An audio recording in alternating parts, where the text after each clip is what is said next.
ముద్దు కృష్ణనాయుడు గారు ఒక ఆదర్శంగా పనిచేశారు. అలాంటి ఆదర్శంగా పనిచేసిన ఒక నాయకుడిని స్ఫూర్తిగా తీసుకుని భాను ఇంకా బెటర్గా చేయాలి. ముద్దు కృష్ణనాయుడు గారు ఇక్కడే చదువుకున్నారు, ఇక్కడే ఉద్యోగం చేశాడు.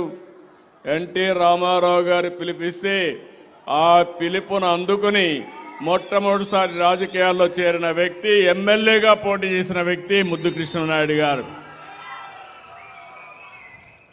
ఈరోజు నెక్స్ట్ లెవెల్లో భానుని అమెరికాకు పంపించాడు. అమెరికాలో చదువుకొని వచ్చాడు. అమెరికా ఇప్పుడే చెప్పాడు, అది ఒక డెవలప్డ్ కంట్రీ, మనం ఇప్పుడిప్పుడే అభివృద్ధి చేస్తున్నాం. అమెరికాలో అనుభవాలు ఇక్కడ సమస్యల్ని క్రోడీకరించి భాను ఒక సమర్థవంతమైన ఎమ్మెల్యేగా పనిచేస్తాడని నేను విశ్వసిస్తున్నా. ఆల్ ది బెస్ట్, మనస్ఫూర్తిగా అభినందనలు. ఈరోజు ఒక పవిత్రమైన కార్యక్రమం. ఏడాది క్రితం స్వర్ణాంధ్ర స్వచ్ఛాంధ్ర ఒక ఉద్యమంగా ప్రారంభించాం. ప్రతి నెల 3వ శనివారం అనగానే నాకు గుర్తొస్తుంది, అక్కడి నుంచి పనిచేయడం మొదలు పెడుతున్నాం. నెలవారీగా ఒక ప్రత్యేకమైన థీమ్తో మీ ముందుకు వస్తున్నాను.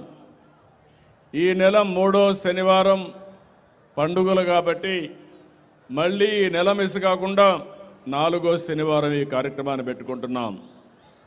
స్వచ్ఛాంధ్ర అనేది ఒక ప్రభుత్వ కార్యక్రమం కాదు, ఈ విషయం మీరు గుర్తుపెట్టుకోవాలి. ఇది మన జీవన విధానం కావాలి. అందుకే నేను కొన్ని కార్యక్రమాలు పెట్టుకున్నాను. ప్రతి నెల 1వ తారీఖు వస్తే పేదల సేవలో నేనే కాదు, ప్రజాప్రతినిధులు, అధికార యంత్రాంగం, ఎన్డీఏ కూటమి నాయకులందరూ కూడా ప్రజాసేవలో మమేకం కావాలి. మాకు గుర్తుండాలి, పేదవాళ్ళ సమస్యలు అర్థం చేసుకోవాలి.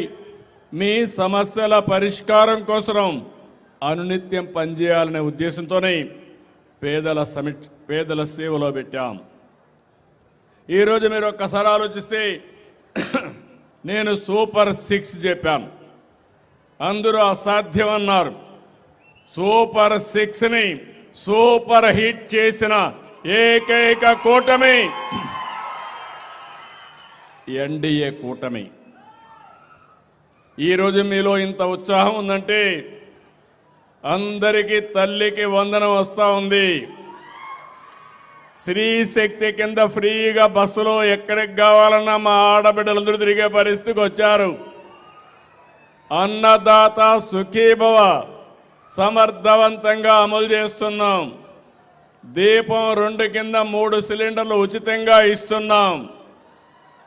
పేదలందరికీ పింఛన్లు 4,000, 6,000, 10,000, 15,000, సంవత్సరానికి 33,000 కోట్ల రూపాయలు పేదలకిచ్చే ఏకైక ప్రభుత్వం ఒకే ఒక కార్యక్రమం, పెన్షన్ల కార్యక్రమం. అదే సమయంలో 1-2 కాదు, అనేక కార్యక్రమాలతో ముందుకు పోతున్నాం. అయితే ఇక్కడ మీరు గుర్తుపెట్టుకోవాల్సింది, స్వచ్ఛాంధ్ర స్వర్ణాంధ్ర. మనం పీల్చే గాలి స్వచ్ఛంగా ఉండాలి, మన పరిసరాలు పరిశుభ్రంగా ఉండాలి, మనం తాగే నీళ్లు సురక్షితంగా ఉండాలి, తినే తిండి కాలుష్యం లేకుండా, మనం తినే తిండి కూడా బాగా ఉంటే ఆరోగ్యం బాగుంటుంది. మంచి తిండి రావాలంటే, మంచి నీళ్లు దొరకాలంటే మనం వేసే పంటల భూమి కూడా స్వచ్ఛందంగా ఉండాలి.